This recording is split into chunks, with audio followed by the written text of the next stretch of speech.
Halo adik-adik yang dikasih Tuhan, kembali lagi sama kakak di sini. Adik kangen gak nih sama kakak? Hari ini kira-kira kita mau bahas apa ya? Ya, kita akan bahas Zacchaeus. Are you ready for listen this story, kids? Let's go.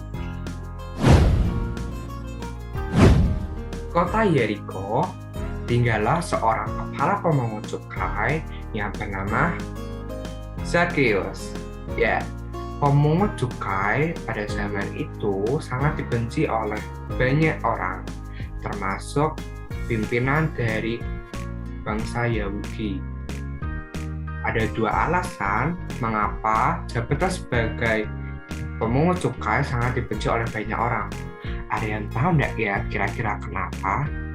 Oke, kalau tidak tahu, kakak akan beritahu. Yang pertama, pemungut cukai itu dianggap sebagai pengkhianat karena pengkhianat bangsa Yahudi karena bekerja sama dengan penjajah Romawi. Sedangkan yang kedua, pemungut cukai dianggap sebagai seorang penipu karena mereka menarik pajak lebih dari seharusnya. Zacchaeus ini sangat dibenci oleh banyak orang. Banyak yang menganggap Zacchaeus merupakan seorang pembohong. Gimana tidak mau bohong? Karena dia itu mengambil tarif pajak lebih dari seharusnya. Kalau misalnya kita disuruh bayar 5.000, tapi orang itu malah mintanya 10.000. Jadi dia minta 5.000 lagi. Berarti itu tidak boleh ya, itu berarti pembohong. Tidak boleh ditiru itu. Nah, oleh karena itu dia dibenci oleh banyak orang. Orang-orang memandang Zacchaeus sebagai seorang pendosa dan tidak ada mau berteman dengannya. Lalu ia merasa kesepian. Dia tidak tahu harus bagaimana. Kalau teman-teman kesepian biasanya cari teman atau minta mama, papa buat ditemani bermain. Tapi ini Zacchaeus tidak ada yang mau nemenin. Dia bingung, dia kesepian. Apa harus bagaimana ya? Nah, suatu hari Yesus datang ke kota Yeriko. Ketika Zacchaeus mendengar kabar bahwa Yesus yang terkenal akan melakukan banyak mujizat yang akan datang ke kota Yeriko, Zacchaeus sangat ingin sekali untuk melihatnya, untuk melihat Yesus. Dia sangat excited. Aku harus ketemu Yesus, aku harus ketemu Yesus. Nah, namun Zacchaeus merasa bahwa tubuhnya pendek. Nah, jadi dia itu pendek banget dibanding orang-orang yang di sekitarnya. Nih, seperti ini. Iya, dia sangat pendek kan. Nah, lalu Zacchaeus memiliki banyak sekali ide. Dia melihat pohon ara. Wah, ada pohon ara di situ. Lalu dia memanjatnya dan akhirnya dia bisa melihat Yesus. Lalu Yesus menghampiri di mana tempat Zacchaeus berada. Lalu Yesus menengok ke atas dan ia melihat Zacchaeus.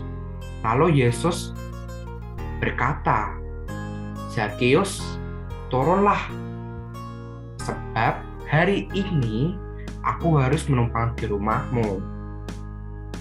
Setelah mendengar perkataan Yesus, Zacchaeus langsung turun dan menerima Yesus dengan sukacita. Dia sangat senang.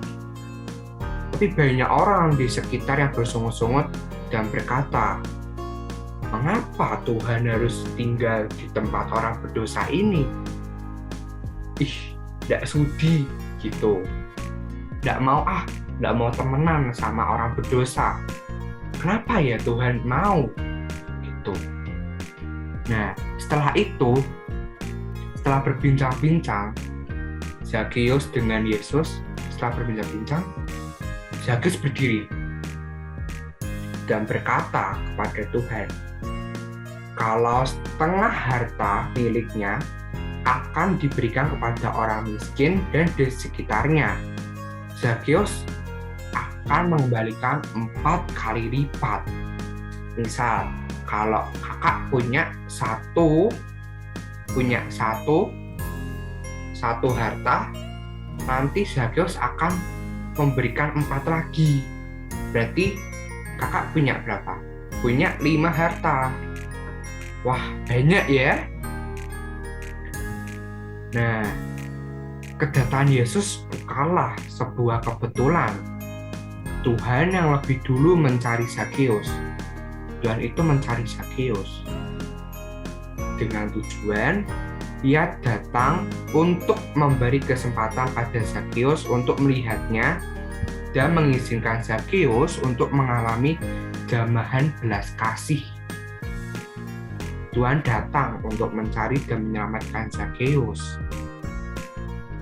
Nah, pelajaran yang bisa kita dapatkan dari cerita Zakheus ini adalah di masa sekarang yang dimana serba sibuk, yang dimana kita belajar daring, kita belajar online, terus sibuk bermain, dan lain-lain. Tetapi kita harus tetap mencari Tuhan dengan cara kita harus rajin berdoa, rajin membaca kitab suci, supaya kita makin bertumbuh bersama Tuhan.